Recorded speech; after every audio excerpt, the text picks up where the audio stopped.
سے جنگ کر کے کون جیت سکتا ہے؟ اچھا یہ اتنے محنتی لوگ ہیں. مجھے یاد ہے میں لندن میں گیا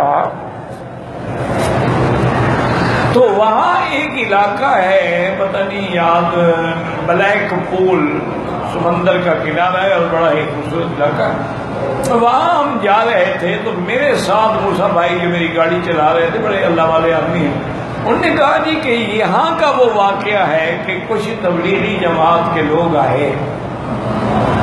اچھا وہاں آپ کو پتا ہے کہ یورپ میں تو سردی جو ہے وہ 0 کے نیچے ہوتی ہے. تو جب شام ہونے لگی، اچھا ان کا طریقہ یہ ہے کہ یہ بیچارے مسجدوں میں جا کے ٹھہرتے ہیں. اس علاقے میں کوئی مسجد تھی نہیں، کہاں جائیں؟ کہتے ہیں کہ بڑے پریشان ہوئے کہ بھی اب کیا کریں. تو سیدھے وہاں گئے، جو ان کا گرجا تھا وہاں گئے، اور وہاں جو ان کا پادری تھا اس کو ملے اور ان سے کہا کہ بھئی ہم مسافر ہیں اور ہمارے پاس کوئی ٹھکانہ نہیں ہے، ہم نے صرف رات گزارنی ہے، اگر تم اجازت دے دو تو ہم رات گزار دیں. انہوں نے کہا مجھے پتا ہے تم تبلیغی جماعت کے لوگ ہو، لیکن ایک بات ہے، میں اس شرط پہ اجازت دیتا ہوں کہ تم یہاں رہتے ہوئے کوئی تبلیغ نہیں کرو گے، کوئی تقریر نہیں کرو گے، کوئی کتاب نہیں پڑھو گے، کوئی ایک دوسرے کو نصیحت نہیں کرو گے، خاموشی سے اپنی رات گزارو. اس نے بہرحال جگہ دے دی. اب تہجد میں امیر نے کہا کہ بھی وضو شروع کرو، نماز پڑھیں، باقی تو نے کتاب پڑھنی ہے، ہم نے وعدہ کیا اس سے. اور نماز پڑھنے کے بعد امیر صاحب نے سب سے کہا کہ رو رو کے اللہ سے دعا مانگو کہ یا اللہ اس بندے نے کافر ہو کر ہم مسلمانوں کے لیے مندر کا اپنے گرجے کا دروازہ کھولا ہے، آپ تو قادر ہیں اس کے سینے کا دروازہ بھی اسلام کے لیے کھول دیں اور اس کو جہنم سے بچا لیں. اور رو رو کے وہ چھپ کے دیکھتا رہا اور سنتا. صبح کی جب نماز ہوئی تو اس نے کہا کہ دیکھو یہ کچن ہے، اس میں ہر چیز موجود ہے، اپنے شوق سے اپنے منشے سے ناشتہ بنائے. اب میں آپ کو نہیں نکالتا کتنے دن آپ نے یہاں رہنے کا پروگرام. انہوں نے کہا 3 دن. کا 3 دن یہاں رہو. میں نے کہا ہم تو باہر جائیں گے. کہا باہر جا کے جو مرضی ہے کرو، یہاں کوئی تقریر نہیں کرتی. انہوں نے کہا ٹھیک ہے. بہرحال 3 دن کے بعد وہ وہاں سے اجازت لے کے چل پڑے، اور جب وہ جانے لگے تو وہ پادری آ کے امیر کے گلے لگا اور رو رو رو کے بات کیا ہے.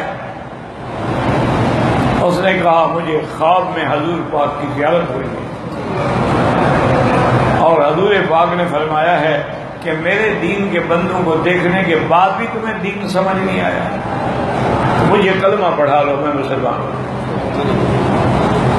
وہ مسلمان ہو گیا.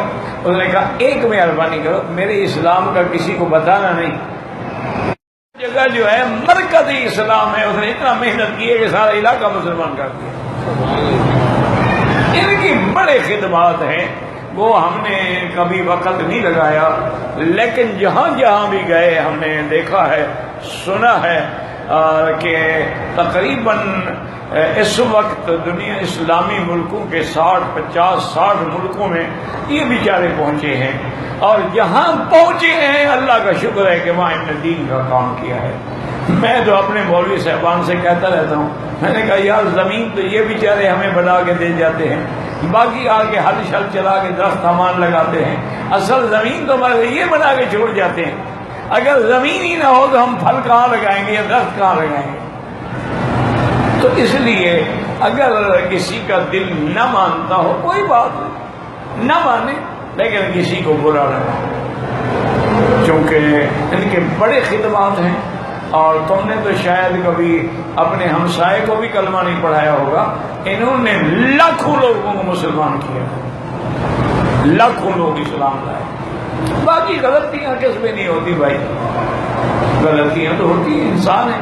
اچھا پھر ان میں تو سارے عالم تو ہے نہیں، ان کو تو جو مل جائے ساتھ لگا لیتے ہیں. اس میں دکاندار بھی ہوتا ہے، کرایہ دار بھی ہوتا ہے، اس میں وکیل بھی ہوتا ہے، اس میں ماسٹر بھی ہوتا ہے، کوئی پڑھا لکھا بھی ہوتا ہے، کوئی جاہل بھی ہوتا ہے.